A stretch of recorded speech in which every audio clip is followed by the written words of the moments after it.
l'intelligence artificielle, là où elle peut être utile, c'est que souvent elle décomplexifie des termes.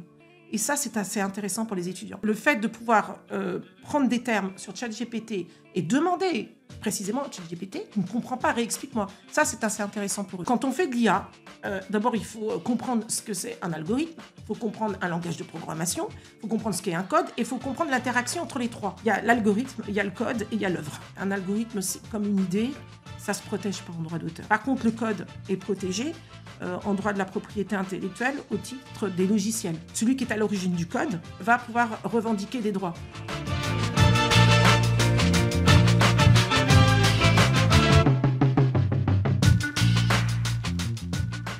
Alors aujourd'hui, j'ai l'immense plaisir de recevoir Marie-Christine Cauchipson.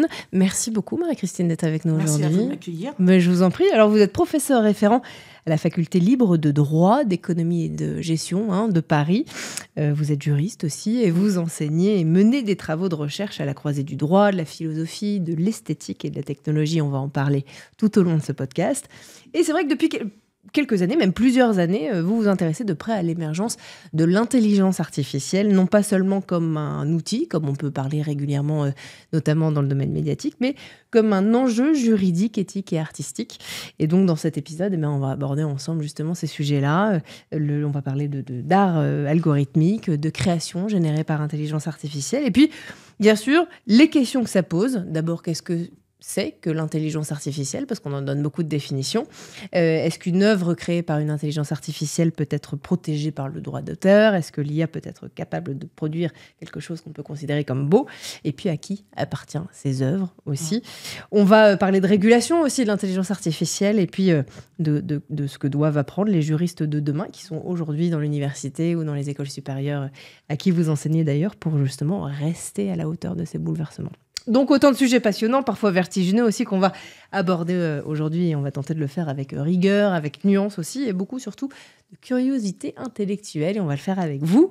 Donc Marie-Christine, je suis ravie de vous recevoir. Alors peut-être effectivement une première question parce que c'est important quand même de poser le cadre. Oui, on parle sûr. beaucoup depuis quelques années maintenant et de plus en plus de l'intelligence artificielle par cette révolution qu'elle est et qu'elle représente aussi dans nos vies.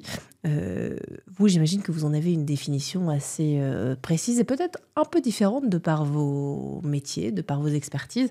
Comment vous définiriez l'intelligence artificielle ? Alors, l'intelligence artificielle, on peut en trouver beaucoup de définitions, déjà, mais on s'accorde à dire que c'est finalement donner à la machine les moyens de reproduire le raisonnement humain. Voilà. Ça, c'est l'intelligence artificielle, c'est-à-dire que c'est fondé sur des algorithmes qui vont être encodés et dont le but, c'est effectivement d'imiter le cognitif, on va dire, humain. Alors, vous avez dit, on s'intéresse depuis des années, mais en fait, oui, l'intelligence artificielle, elle existe depuis très longtemps, déjà, et d'une, on peut donner comme référence la machine de Turing. Donc Alan Turing, en 1950, qui a essayé de démontrer qu'une machine, effectivement, sans avoir de conscience, pouvait effectivement reproduire le raisonnement humain, sans véritablement, à cette époque, parler d'intelligence artificielle. Le terme intelligence artificielle, il revient à John McCarthy lors de la conférence de Dartmouth en 1956. Alors, ça veut dire quoi ? Ça veut dire qu'on va conférer à cette intelligence artificielle le statut de discipline autonome, académique. Voilà. Donc, ça existe quand même depuis très longtemps. Après, dans le milieu universitaire et même dans les interactions que nous avons les uns avec les autres, on n'en parle que depuis quelques années. Voilà. Donc, il y a eu quand même un moment donné où l'intelligence artificielle s'est un petit peu stoppée. Donc, l'intelligence artificielle, elle revient vraiment sur le devant de la scène depuis quelques années, notamment, alors, en plus, au sein des universités, avec l'introduction, on va dire, assez officielle et très concrète de ChatGPT, donc en 2022. Voilà. Qui a aussi fait débat dans certaines universités. On se souvient de Sciences Po, qui a fait un peu marche arrière en interdisant ChatGPT, d'ailleurs tout autre outil d'intelligence artificielle. Alors, c'est pas si simple d'interdire ChatGPT, parce que d'abord, ChatGPT est très fort, et on ne peut pas toujours deviner si un étudiant va consulter ou ne pas consulter ChatGPT. Surtout qu'il faut bien comprendre que ChatGPT va véritablement produire des textes, alors notamment en matière juridique. Alors il y a d'autres domaines, mais qui sont quand même assez impressionnants. Je les teste régulièrement. Alors c'est sûr que certains vont dire il y a des erreurs, il y a des fautes, mais quand on est professionnel du droit, ChatGPT c'est un bon outil parce que on arrive à identifier immédiatement si la production faite par ChatGPT est plausible. Et ça, c'est très important. Et ça, un professionnel du droit peut le voir.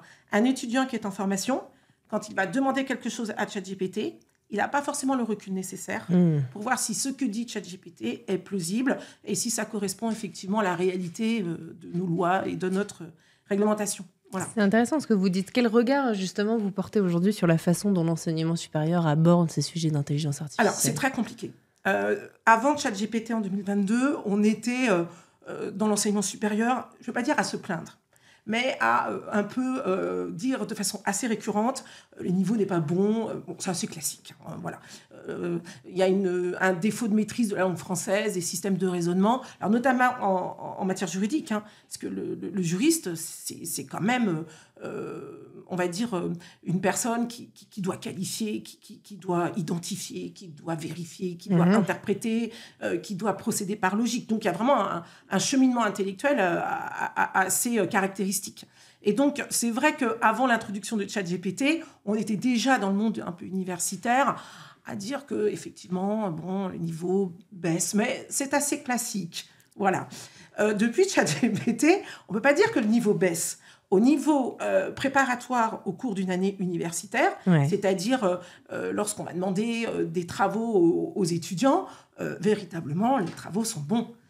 Je n'ai jamais eu autant de bons résultats dans ce qu'on appelle le contrôle continu, puisque les étudiants se forment pour passer un examen final, où ils vont être tout seuls, mais pendant l'année, ils sont en contrôle continu. Donc ça se voit dans les chiffres.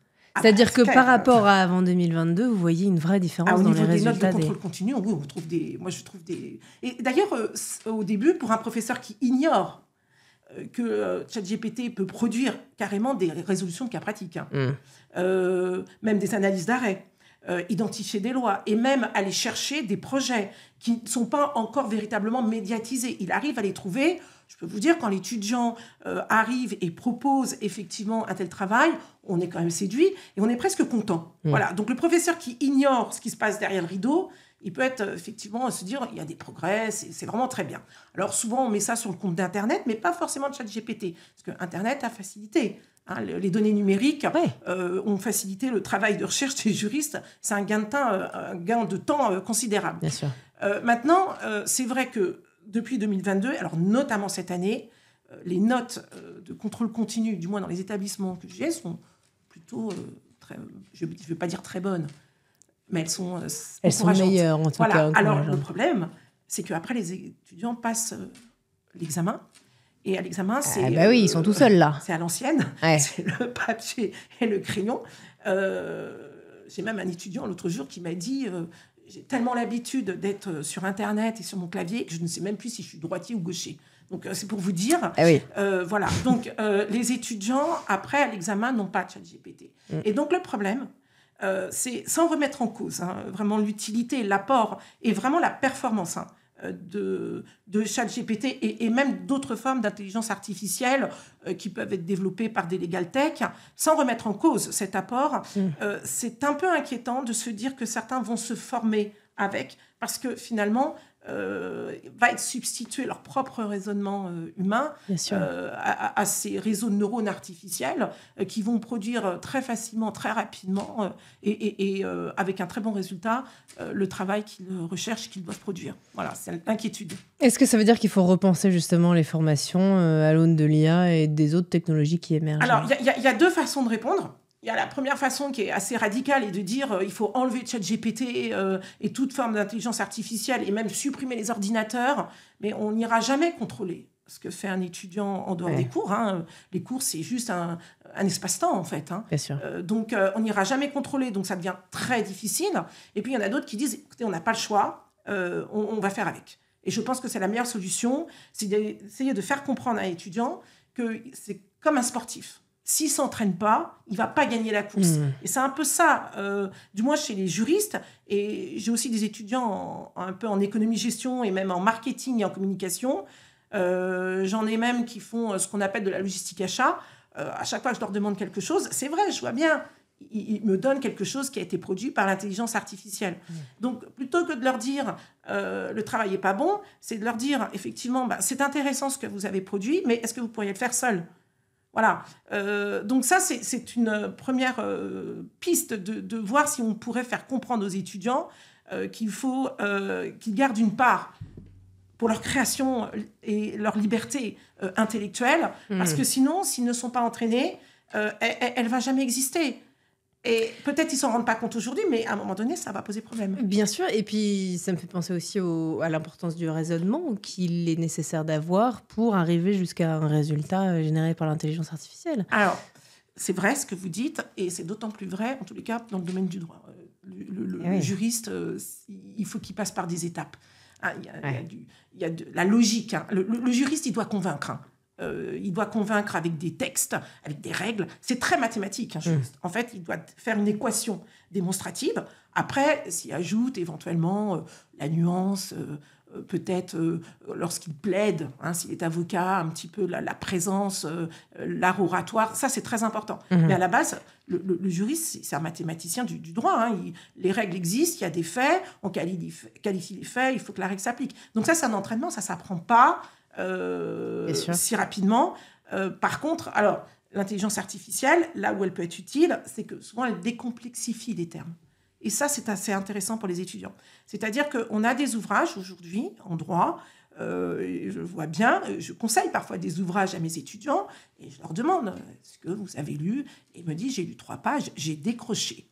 Voilà, ça, c'est un trop réflexe. Complexe. C'est très complexe. Alors, c'est puissant, attention, pour les professionnels du droit, les universitaires, bien évidemment. Bien sûr. Pour des juristes en herbe qui sortent du baccalauréat et qui ont quand même un temps extra-universitaire qui est plutôt consacré à peut-être à ne pas forcément étudier le droit, c'est sûr que le fait de pouvoir prendre des termes sur ChatGPT et demander précisément à ChatGPT d'expliquer et de dire à ChatGPT je ne comprends pas. Ouais. Donc il tutoie ChatGPT, je ne comprends pas, réexplique-moi. Ça, c'est assez intéressant pour eux. Aujourd'hui, ils n'utilisent pas l'intelligence artificielle pour prendre des décisions juridiques sur un dossier, et qui peut parfois avoir des conséquences. Alors, les professionnels du droit vont le faire. Ça, évidemment. D'accord. C'est ce qu'on appelle la justice prédictive.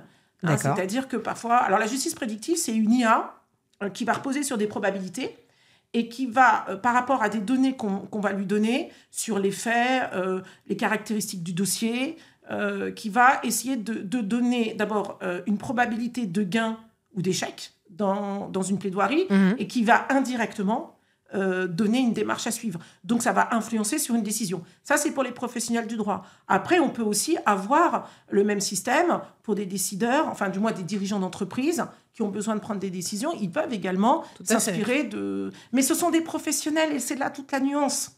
Ce que j'allais vous dire, ça vient quand même avec une prise de risque. Notamment quand on parle du droit, avec des décisions qui, parfois, quand on juge un crime, quand on juge... Alors, vous voyez, une affaire... sur les probabilités, il y a une prise de risque. On a un exemple désastreux aux États-Unis avec l'affaire Compass. Racontez-nous. Alors, qui était un logiciel expérimental pour essayer de donner les probabilités que des criminels soient jugés, soit par une peine à perpétuité, soit une peine moins longue, etc. D'accord. Et donc, ce logiciel Compass, qui avait dû être mis en place aux États-Unis il y a quand même quelques années, ça fait 2016, donc qui a été stoppé et puis, on va dire, réhabilité, on s'était rendu compte à l'intérieur qu'il y avait des données qui aboutissaient à ce que l'on distingue la peine donc, sur une personne selon son origine, soit américaine, soit afro-américaine. Donc là, on a vraiment l'exemple de l'IA qui doit amener à ce qu'une personne puisse donner un jugement et qui va être trompée par l'algorithme. Voilà. Après, la justice et l'IA, on reste quand même que sur de la justice prédictive. C'est quand même, je ne vais pas dire rassurant, mais c'est juste, on s'en sert pour envisager une démarche et une logique. Par contre, l'IA ne juge pas. On a 2-3 exemples dans le monde. C'est vrai qu'en Chine, il y a un tribunal, le tribunal de Shanghai, qui va, pour des petits litiges, remettre à l'IA le sort du jugement. Voilà. On peut avoir ça aussi. Il y a une cour en ligne au Québec aussi qui fait ça. Et puis, il y a eu un projet, il y a une expérience en Estonie à l'heure actuelle pour des petits litiges dont les intérêts sont en dessous de 7 000 €. Voilà. Mais c'est rien. Et derrière, c'est vérifié par un humain ? Alors, c'est quand même l'IA, c'est le but, c'est de désengorger, parce qu'on a ce problème-là aussi. Il y a l'engorgement en France, des tribunaux. Donc, il y a aussi cette idée, si on se sert de l'IA, c'est parce que ça va plus vite, c'est pas pour après remettre ça au sein des juges, puisque le but, c'est quand même de désengorger. Donc après, selon chaque pays, ils vont vérifier s'ils vont donner une intervention humaine de contrôle après le jugement qui est effectivement donné. Ouais, ça pose des vraies questions éthiques, effectivement, sur est-ce qu'une intelligence artificielle peut prendre une décision sur un délit qui a été commis effectivement par un citoyen. Tout ça reste encore à évoquer, je pense, au cours des prochaines semaines et des prochains mois, puisque l'intelligence artificielle ne cesse d'évoluer, elle aussi. Effectivement, c'est de plus en plus performante. L'intelligence artificielle. Voilà. Bien sûr. Vous travaillez aussi sur l'art algorithmique. De quoi on parle ? Alors, c'est assez difficile, l'art algorithmique. D'ailleurs, l'IA est une matière difficile. C'est sûr. C'est la seule discipline où il faut être à peu près tout le monde. Quand on fait de l'IA, d'abord, il faut comprendre ce que c'est un algorithme, il faut comprendre un langage de programmation, il faut comprendre ce qu'est un code, et il faut comprendre l'interaction entre les trois. Ouais. Ceux qui vont étudier l'IA peuvent être des philosophes, des juristes, ne sont pas forcément ingénieurs ou mathématiciens. Donc déjà, il faut comprendre ce milieu-là. Donc en fait, l'IA, c'est vraiment à la croisée des sciences algorithmiques, à la croisée de la philosophie également, puisque ça pose des questions éthiques, à la croisée des théories, notamment juridiques. Donc c'est pas évident. Alors quand on fait de l'art algorithmique, il faut rajouter l'art en plus. C'est-à-dire que quand on étudie l'art algorithmique, il faut avoir un sentiment un peu en soi de savoir ce que c'est l'art. Parce que alors c'est quoi l'art ? Alors l'art, c'est quelque chose qui est enfoui, c'est quelque chose c'est un imaginaire qu'on possède en nous et qu'on va extérioriser. L'art se ressent, c'est extérioriser ce qui est en nous et que l'on veut montrer par des formes qui nous sont propres, qui sont, on va dire, originales, montrer notre ressenti intérieur. L'art, c'est de l'intime qui devient universel. Voilà. Donc, pour étudier l'art algorithmique, il faut déjà comprendre ce qu'est l'art, il faut comprendre l'algorithme. Après, il faut aussi envisager des questions philosophiques et après des questions juridiques. Donc, ce n'est pas très simple. Parce qu'on pourrait, d'un point de vue, pardon, je vous coupe, mais d'un point de vue extérieur, se dire que l'art algorithmique, en gros, c'est de l'art qui est généré par intelligence artificielle, par exemple. Alors, c'est une approche qui n'est pas fausse, bien évidemment. D'accord. Mais alors, c'est beaucoup plus complexe que cela. Et ouais. Souvent, on se pose des questions. Est-ce que l'œuvre générée par une IA, alors qui est une œuvre algorithmique, on va prendre cette définition, peut être protégée par droit d'auteur ? La question, elle est presque trop large et presque trop simple. Parce qu'en fait, il y a plusieurs façons de voir l'IA dans la conception artistique. La première approche, c'est de considérer l'IA comme un outil. Et il n'y a plus de problème. C'est l'artiste, quand il va peindre, il va se servir d'un outil qui est le pinceau, et il va se servir d'une matière qui est la toile. Le sculpteur, il va prendre un couteau, et il va peut-être sculpter dans le bois, le marbre ou la pierre. Donc en fait, on pourrait dans un premier temps prendre l'IA véritablement comme une sorte d'outil ou de médium. On appelle ça un médium artistique, ça veut dire vraiment un support. Donc dans ce cas-là, il n'y a pas de problème, on se sert de l'IA et la production générée, puisque l'IA est renvoyée à l'état d'outil, est couverte par les dispositions du Code de propriété intellectuelle et en particulier cet article essentiel de L111-1 qui dit que l'auteur d'une œuvre de l'esprit jouit sur cette œuvre dès sa création de son droit de propriété. Un droit d'auteur. Voilà, de ses droits d'auteur. Donc ça, il n'y a pas de problème là-dessus. Sauf que l'art algorithmique, c'est plus complexe que cela. En fait, l'art algorithmique, aujourd'hui, et dans ses manifestations, arrive à 3 procédés.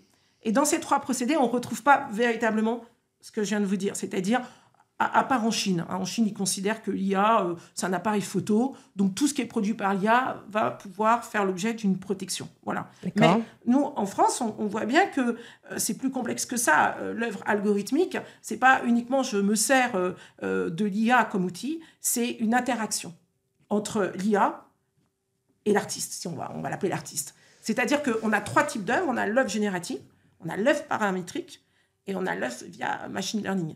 Et en fonction du degré d'interaction de l'être humain dans ces 3 processus, les problématiques liées aux droits d'auteur ne sont pas les mêmes. Voilà, on va rechercher le degré d'intervention humaine, qu'on appelle à ce niveau-là le curateur. Est-ce qu'on peut considérer qu'un dessin, une image, en tout cas, qui a été générée par intelligence artificielle, c'est une œuvre? Ça reste une œuvre, parce qu'il y a une production. Donc, on va dire c'est une œuvre algorithmique. On va dire c'est une œuvre générée par l'IA. Mais ça ne veut pas dire forcément que ça règle de la même manière à la fois la titularité des droits d'auteur, enfin la notion de droit d'auteur, et la titularité des droits. C'est-à-dire que la question est de savoir qui est l'auteur et qui est titulaire des droits. Ce sont 2 choses différentes. Si on a une œuvre générative en matière d'intelligence artificielle, en fait, qu'est-ce qu'on a ? On a une personne qui a défini un code et qui va demander à l'IA de générer une image. Donc, on sait qu'une personne a prédéfini, on va dire, l'algorithme. Elle a mis un code, mais on sait qu'il y a une intervention humaine, sauf que ce que va produire l'IA va quand même être encadré par rapport à ce que l'homme a prédéfini. Ça veut dire que l'IA, elle est encerclée. Alors qu'une œuvre produite via machine learning, c'est autre chose. C'est qu'on va entraîner l'IA à produire elle-même des images et elle va produire... Mais c'est pas prévisible, on ne sait pas, parce qu'on l'a entraîné. Donc, la problématique des droits d'auteur, elle n'est pas la même selon qu'on ait une œuvre qu'on appelle une œuvre générative ou une œuvre via machine learning. J'imagine que les plateformes aussi, comme OpenAI, comme d'autres aussi, peuvent parfois réclamer la paternité aussi. Alors oui, il y a plusieurs plateformes. Les débats sont largement ouverts, mais on arrive quand même à distinguer très simplement. Il y a l'algorithme, il y a le code et il y a l'œuvre. Voilà. L'algorithme, il n'est pas protégé. Un algorithme, c'est comme une idée, ça ne se protège pas en droit d'auteur. Donc le débat est clos. Par contre, le code est protégé en droit de la propriété intellectuelle au titre des logiciels. Donc, on retrouve ça dans nos codes de propriété intellectuelle. Donc, ça, le code, celui qui est à l'origine du code, voilà, donc, va pouvoir revendiquer des droits. En revanche, celui qui va s'attribuer la paternité, et on a un fabuleux exemple avec le collectif Obvious, puisque tout est parti de là. Donc, celui qui va réclamer la paternité, c'est celui qui va dire « Moi, j'ai entraîné la machine. » Voilà. Et c'est moi qui ai sélectionné, au final, l'œuvre que je considérais comme étant mon propre choix, ma propre œuvre. Vous comprenez que ça puisse paraître, assez difficilement acceptable, peut-être pour celles et ceux qui nous écoutent ou qui nous regardent, qui peut-être font de l'art, d'ailleurs, et qui vont chercher des matériaux, qui vont chercher des outils, etc., et qui se disent, mais par rapport au travail que j'investis dans mon œuvre, quand je peins, quand je sculpte, par rapport à l'émotion que j'y mets, par rapport aussi à un vécu, à un toucher, aux 5 sens, quelque part, écrire quelques lignes sur une plateforme d'intelligence artificielle générative, ça n'a rien à voir. Alors, ça n'a rien à voir. L'intelligence artificielle, de toute façon, ce n'est pas un être esthétique. Voilà, il faut le savoir. Ça, on a ce privilège. L'être esthétique, c'est ce qu'on appelle le homo aestheticus. Ouais. Ça veut dire que c'est celui qui crée parce qu'il veut témoigner, il veut transmettre, il veut révéler, il veut sublimer. Donc, l'artiste à part entière, cet être esthétique, c'est celui qui va produire à l'extérieur son ressenti intérieur, quelle que soit la forme, quelle que soit la matière. Alors, est-ce que quand on voit les œuvres générées par l'IA, on se dit « Oh là là, il y a danger » ou alors ça met, pas en échec, mais ça rabaisse l'être esthétique, il faut pas le penser. Ce qui est produit par l'IA n'est pas le reflet d'un vécu. d'une vie intérieure. Il n'y a pas un imaginaire enfoui. Hein. L'IA n'a pas de... Pour l'instant, hein, l'IA n'a pas... On dit l'IA n'a pas de conscience. Bon, avec tout ce qu'on peut dire sur la conscience. Ça veut dire qu'on dit l'IA n'a pas d'émotion, elle n'a pas de vécu, elle n'a pas de ressenti. Alors c'est vrai qu'on voit que certains commencent à dire si, ça va être envisageable. Certains même prédisent une conscience presque artificielle, donc émotive, avec un ressenti, une communication d'ici 2050. Est-ce que ça vous inquiète ?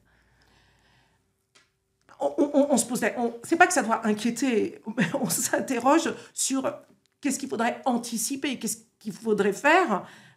On peut pas être... On est un peu fasciné avec l'IA. Bien sûr. Parce qu'on se dit c'est extraordinaire. L'inquiétude, je pense qu'on est encore loin d'une IA avec une propre conscience. Certains se demandent encore, est-ce que cette conscience existera ? Vous avez un professeur qui s'appelle Seyed Dali Mirjalili. Alors, il est directeur de l'Université de Torrance et il dirige le département de recherche en optimisation de l'intelligence artificielle. Et il dit, c'est pas la bonne question. La bonne question, c'est pas de savoir si l'intelligence artificielle va avoir une conscience et si ça doit nous inquiéter. Lui, la question, c'est quand. Donc, il est certain que ça va arriver. Oui, mais quelque part, aujourd'hui, l'intelligence artificielle est créée par des gens comme vous et moi, alors, en tout cas, pour ma part, je ne suis pas experte en intelligence artificielle et je ne la développe pas, mais aujourd'hui, les humains, l'homme a encore la main sur le développement de l'intelligence artificielle. Donc, si on a une crainte sur le fait que l'intelligence artificielle est une conscience et puisse demain manipuler, par exemple, un utilisateur, j'en perds ma voix, on peut la freiner. Aujourd'hui, il est encore possible de... Alors, c'est compliqué. Parce qu'en fait, on considère que ce que va vivre l'intelligence artificielle, c'est un phénomène de boule de neige. En fait, l'homme l'alimente à l'heure actuelle. Voilà. Donc, si l'homme arrête, probable que, effectivement, certaines choses pourront ne pas se développer. Simplement, c'est qu'aujourd'hui, l'intelligence artificielle, elle est en voie de s'auto-générer elle-même. Ça veut dire qu'à un moment donné, l'intervention humaine, elle pourrait être minimale, voire inexistante. Et à partir de là, effectivement, se posera... Là, il y aura une véritable inquiétude. Pour l'instant, ce n'est pas encore le cas. Moi, c'est ça qui m'inquiète. C'est qu'elle va s'autogénérer. C'est comme c'est ce on pourrait dire une IA Faber. Ça veut dire que c'est l'intelligence artificielle qui devient technologique elle-même et qui va fabriquer ses propres outils pour s'autogénérer et qui dira « je n'ai plus besoin de l'intervention humaine ». Elle en a besoin aujourd'hui. Alors, elle en a besoin pour exister, mais elle en a besoin aussi pour être opposable. Je m'explique, ça veut dire qu'on a des solutions en intelligence artificielle et la réglementation européenne est très claire là-dessus. On a de l'intelligence artificielle dans beaucoup de domaines, santé, transport, l'éducation, sécurité. Ouais. Mais la réglementation européenne aujourd'hui dit, attention, en fonction des risques par rapport au secteur utilisé, on impose une intervention humaine. Donc en fait, l'intelligence artificielle, aujourd'hui, de toute façon, s'il n'y a pas de contrôle humain, comme vous l'avez dit tout à l'heure, elle ne va pas être opposable. Elle ne va pas pouvoir proliférer. Donc ça, c'est une première question. Et puis, il y a la deuxième, c'est que l'intelligence artificielle, elle est nourrie par nous. Donc là, elle est très dépendante encore de l'être humain. Mais si elle arrive à s'autogénérer et si nous acceptons qu'elle puisse ne pas être contrôlée pour être opposable, effectivement, là, on pourrait effectivement s'inquiéter. Mais je pense qu'il y a cette conscience qu'il faut la réglementer. Et on a des réglementations européennes. Alors, ce n'est pas très simple. On a la réglementation européenne. Bon, on a l'IA Act, évidemment, qui est entrée en vigueur le 1er août 2024. On a la directive sur la cybersécurité, Nice 2, qui est entrée également en vigueur, qui fait l'objet d'une loi qui a été votée en octobre 2024. En revanche, il y avait une directive sur la responsabilité. Et ça, c'était vraiment ce qui était attendu en matière d'IA. Et la Commission européenne a retiré la directive le 11 février 2025. Est-ce qu'on sait pourquoi ? Oui, par crainte d'absence de consensus. Donc, ça prouve bien que l'IA, c'est vraiment une thématique à la croisée d'une diversité de matières et que si on craint l'absence de consensus, c'est parce qu'on se dit qu'il va y avoir une opposition du monde du droit, peut-être des philosophes, des ingénieurs. Voilà, c'est la particularité de l'IA. C'est véritablement... c'est compliqué de dire « je suis spécialiste en IA », ça n'existe pas. On est ingénieur, on est philosophe, on est préhistorien, on est artiste. Et quand on s'intéresse à l'IA, il faut avoir conscience qu'il va falloir manier toutes ces disciplines et avoir un certain recul. Donc, ce n'est pas une matière... On dit que c'est une discipline autonome, mais à l'intérieur de cette discipline... Il y en a plein d'autres. Il y en a plein d'autres. Non, mais c'est vrai que ça pose question, parce que de plus en plus de jeunes, et on en parle d'ailleurs, on en parlait dans l'un de nos derniers épisodes ici sur 20 par Express Éducation, de plus en plus de jeunes font appel à l'intelligence artificielle générative comme psychologue. Et donc, on se dit, si l'intelligence artificielle peut avoir une conscience, si elle peut être opposable ou s'opposer justement à ce que dit un utilisateur, elle peut peut-être devenir dangereuse, au même titre que là, il y a quelques jours, quelques semaines maintenant, à l'époque où ce podcast sortira, plusieurs jeunes ont été poussés au suicide ou poussés à l'automutilation par l'intelligence artificielle. Alors, vous me dites, ça va un peu loin. Ouais. C'est parce qu'ils ont nourri le truc.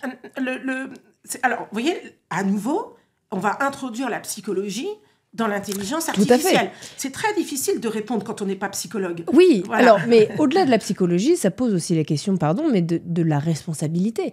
À qui incombe la responsabilité de ce qui est dit par l'intelligence artificielle? On a quelques réponses dans l'IA Act. Ah oui. Alors, l'IA Act donne des réponses, pas en matière artistique, mais l'IA Act va donner quelques réponses et va distinguer entre l'utilisateur de l'intelligence artificielle, celui qui le met à la disposition, va distinguer entre le concepteur, effectivement, de cette intelligence artificielle. Donc, on commence à avoir quelques réponses. D'accord. Maintenant, ce sont des réponses qui doivent se greffer sur les particularités des droits, des hypothèses.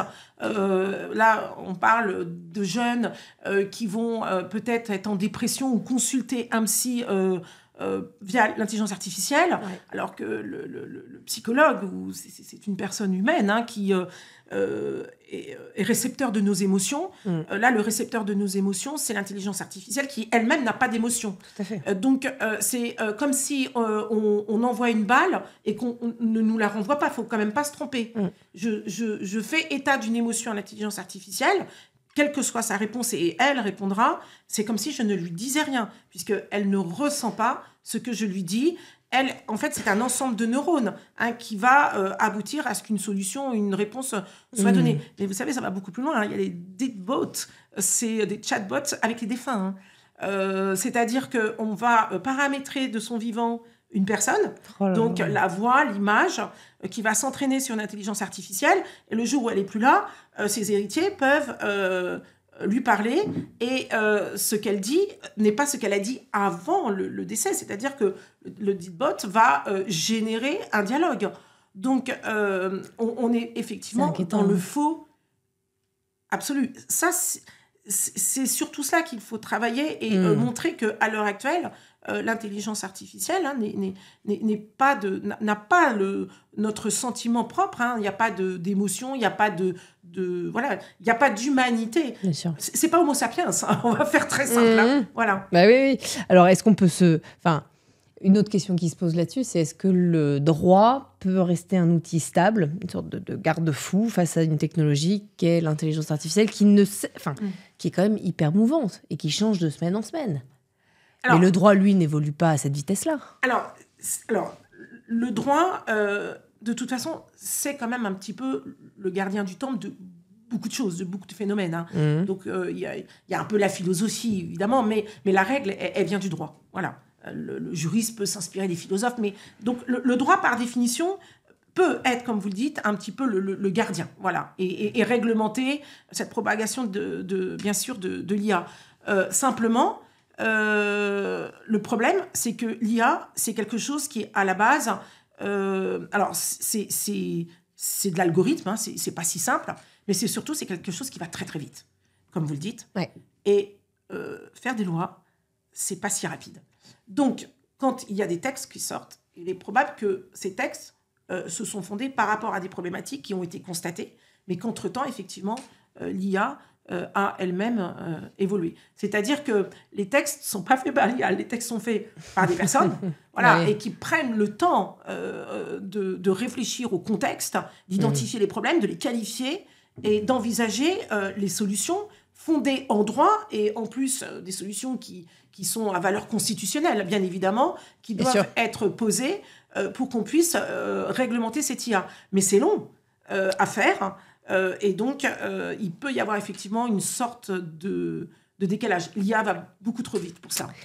L'IA va trop vite. Alors justement, parce qu'elle va trop vite, quelles sont les compétences que devraient ou que sont en train d'acquérir les futurs juristes que vous avez peut-être dans celle de classe aujourd'hui pour appréhender tous ces enjeux technologiques? Alors, il y a de plus en plus dans les universités, certaines écoles de commerce, même facultés privées, on développe ce qu'on appelle le droit du numérique. Alors, il existait depuis très longtemps. Le droit du numérique, c'est une matière qui a 20 ans, à peu près. Donc, même un peu plus. Puisque, de toute façon, l'informatique existe. Et au niveau de la loi, la première loi significative en France, c'est la loi de 1978. Donc, l'informatique a existé. Progressivement, on a fait du droit informatique. Maintenant, c'est du droit du numérique. Donc, la matière existe. Maintenant, à l'intérieur de cette matière, il y a plusieurs modules. Et vous avez aujourd'hui des étudiants qui vont choisir des modules. Alors, on peut se spécialiser. Alors, toujours avec le thème de l'IA en data données. Alors, on a des juristes en data données. Voilà. Donc, un juriste en data données, donc, il va vérifier comment on collecte une donnée, comment cette donnée qui est générée, souvent par une intelligence artificielle, parce que ce sont des logiciels qui récupèrent des données personnelles, comment on va la gérer, comment on va la protéger, est-ce qu'on peut la transmettre, quelle est la réglementation, donc c'est le fameux RGPD. Donc, on peut retracer son histoire aujourd'hui d'une donnée ? Ah bah oui, en fait, vous avez votre donnée, vous allez, à un moment donné, vous allez mettre une information qui vous concerne sur un support numérique, et cette donnée va rester et puis s'alimenter par rapport à son point de départ de tout ce que vous allez donner par la suite. Vous avez des données qui comportent votre nom, votre prénom et l'historique de vos achats sur un mois donné. Et donc, qui vont informer aussi des plateformes qui se disent, tiens, cette personne est très intéressée par ce type de produit. Voilà. Donc, on a des juristes qui se spécialisent effectivement en IA. Et donc, ces juristes-là, c'est assez intéressant parce qu'ils ont conscience des dangers de l'IA. Et ça, c'est bien. Voilà. Est-ce que ça veut dire donc que la compétence qu'il faut acquérir aujourd'hui en tant que jeune juriste ou junioriste en formation, en tout cas, c'est l'esprit critique ? Toujours. C'est pas nouveau. C'est pas nouveau. Et c'est l'esprit critique. Peut-être encore plus à l'ère de l'intelligence artificielle. Et encore plus aujourd'hui. L'esprit critique a toujours existé pour les juristes. Le juriste, il doute, par définition. Il ne faut pas qu'il le montre, bien évidemment. Mais au départ, il doute. Et après, avec ce doute, il doit convaincre. Donc, l'esprit critique, il l'a, bien évidemment. Avec l'intelligence artificielle, il va devoir l'avoir, bien évidemment. Quel sujet vous aimeriez, Marie-Christine, davantage porter dans l'espace public et qui ne sont peut-être pas assez médiatisés, selon vous, au sujet de l'intelligence artificielle ? L'intelligence artificielle, on pourrait éventuellement... alors, aujourd'hui, on l'envisage du côté du droit, des étudiants. Alors, c'est dit, c'est redit, mais je trouve que ce n'est pas suffisamment approfondi et exploité. C'est la problématique de la formation. Ça reste un enjeu majeur. Il y a d'autres sujets, bien évidemment. On peut lier l'intelligence artificielle avec l'international. C'est encore pas trop exploité. C'est-à-dire que essayer de résoudre des problématiques, par exemple, en droit international privé, par le biais de l'intelligence artificielle, pourquoi pas ? Elle n'est pas très forte à ce niveau-là, à l'heure actuelle. Donc, mais le sujet préoccupant, à l'heure actuelle, c'est ce qu'on va faire avec cette IA demain. Et si on songe à demain, on s'adresse à nos jeunes d'aujourd'hui. Oui. C'est le sujet majeur. Il faut absolument faire comprendre et faire accepter, surtout, c'est plus que faire comprendre, accepter à des étudiants que l'IA les aide, mais que l'IA est un danger pour leur formation, parce qu'ils ne vont pas avoir l'entraînement suffisant nécessaire qui sera indispensable lorsqu'ils seront dans le monde professionnel.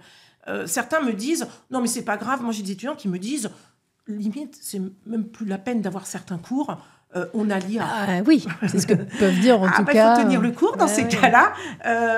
Et il faut montrer que, certes, l'IA, mais je suis d'accord, l'IA donne des réponses satisfaisantes, mais c'est autant l'IA est entraînée, mais l'IA n'est pas un entraîneur. Pour l'instant, elle n'entraîne pas, elle n'est pas suffisante. Nous, on l'entraîne, c'est ça qui est terrible, le paradoxe, on l'entraîne, on l'alimente, mais en revanche, quand elle donne ses solutions, quand elle s'adresse à des personnes qui n'ont pas encore été de façon autonome formées, elle ne va pas les entraîner. Elle leur apprend des choses, il n'y a pas de problème, mais ce n'est pas ce qu'on appelle un entraînement. Est-ce qu'il y a une IA spécialisée dans le domaine juridique aujourd'hui ? Alors, il y a des legal tech. Donc, il y a beaucoup d'IA. Legal tech. Alors, les legal tech, alors, elles font pas toutes la même chose. Vous avez des legal tech qui vont servir énormément les professionnels du droit en proposant des contrats type, des propositions de clauses, de résolution de contrats. On gagne du temps. C'est impressionnant. Et le temps gagné va permettre d'optimiser sur d'autres tâches. Donc, ça, c'est très bienvenu. J'imagine. Il y a plusieurs IA dans le domaine juridique qu'on trouve très aisément, très facilement, et en plus qui vont véritablement aussi automatiser certaines tâches qui étaient parfois un petit peu pénibles. Donc ça, c'est une première catégorie d'intelligence artificielle en milieu juridique. Et puis de l'autre, on a des legal tech. Alors, il y en a moins. Ce sont des sociétés qui sont véritablement spécialisées, alors celles-ci, dans ce qu'on appelle la justice prédictive.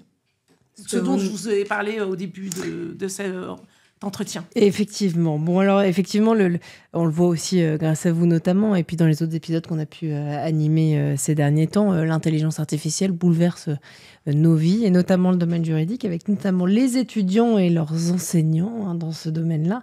On continuera à en parler au cours des prochains épisodes. On aimerait bien que ça continue encore longtemps, cet épisode, mais il faut qu'on en arrive à sa fin. On va passer à la deuxième partie de l'interview, Marie-Christine, si vous le voulez bien, où les réponses sont plus courtes, parce que les questions que je vais vous poser sont plus courtes. Vous pouvez me répondre en un mot, en une phrase, si vous le souhaitez. Et je voulais vous demander, dans ce parcours qui a été le vôtre et qui a été quand même assez riche, on l'a dit, enseignante, professeure référente, juriste, c'est quoi votre plus grande fierté dans votre parcours aujourd'hui ? Alors, la fierté, c'est certes le succès de l'étudiant, de toute façon, mais ça va au-delà. C'est la reconnaissance qu'il a. Ça, c'est la plus grande fierté. Un étudiant qui vous dit merci, c'est le plus beau des cadeaux. Voilà. Diplôme ou expérience ? C'est-à-dire... Est-ce qu'il vaut mieux privilégier le fait d'avoir un diplôme ? Diplôme ou expérience ? Alors, je suis très partagée. Aujourd'hui, on a des formations, on va dire en alternance, qui sont un mixte entre le diplôme et l'expérience. Et les étudiants découvrent les deux facettes. Et puis, vous avez des étudiants qui ne passent qu'un diplôme et il n'y a pas d'expérience, donc qui n'entrent pas dans le monde professionnel. Ça dépend des disciplines. Ça dépend des disciplines. Ça serait trop facile on ne peut pas dire non, il vaut mieux l'aspect théorique fondamental, alors qu'il est nécessaire pour avoir du recul, mais l'expérience aussi permet d'avoir du recul. Ça dépend de la discipline, quelle est la formation. Je pense qu'un juriste, lorsqu'il veut être juge ou avocat, vaut mieux miser sur une formation avec le diplôme, parce qu'il y a tellement de théories, il y a tellement de principes fondamentaux. Après, un juriste qui a envie plutôt d'être juriste d'entreprise, expérience et diplôme, oui. Une chose que vous changeriez aujourd'hui dans l'enseignement supérieur ? Ce que je pourrais changer, c'est peut-être... Alors, je ne veux pas trop contrarier le monde universitaire ou même celui de l'enseignement supérieur. Il faudrait peut-être parfois des classes à moins grands effectifs. Le contact, c'est essentiel. Bien sûr. On ne peut pas... et ce qui me rassure d'ailleurs, parce que souvent on dit oui, plus tard les professeurs on les remplacera par des IA, mais il n'y aura pas le contact. On a besoin de connaître ses étudiants et de montrer qu'on est là pour les monter vers le haut. Ils sont sensibles, ça marche très bien. Est-ce qu'il y a un livre qui vous a inspiré récemment sur ces sujets d'intelligence artificielle, d'éthique, de philosophie, peut-être que vous recommandez à vos étudiants ? Alors, je ne lis pas trop de manuels en philosophie. Alors, je vais sortir un livre que j'ai lu, forcément, et que tout le monde connaît, qui est Homo sapiens. Voilà. Alors, il y a plusieurs volumes. Il y a Homo sapiens, Homo technologicus. Donc, il y a Nexus, qui l'a fait par la suite, donc de Yuval Noah Harari. Voilà. Je lis, voilà. Après il n'y a pas que lui, mais c'est ce que je recommande parce que d'abord il y a du suspense. Et en plus, c'est assez général, et donc on s'y retrouve.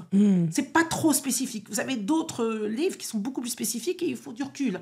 Donc, si je devais conseiller un ouvrage, ce serait celui-là. Ce serait celui-là. Et puis, avant-dernière question, est-ce qu'il y a un prof qui a changé votre vie, Marie-Christine ? Oui. Alors, je ne sais pas si je dois... Dites-moi rapidement. Oui, bien sûr.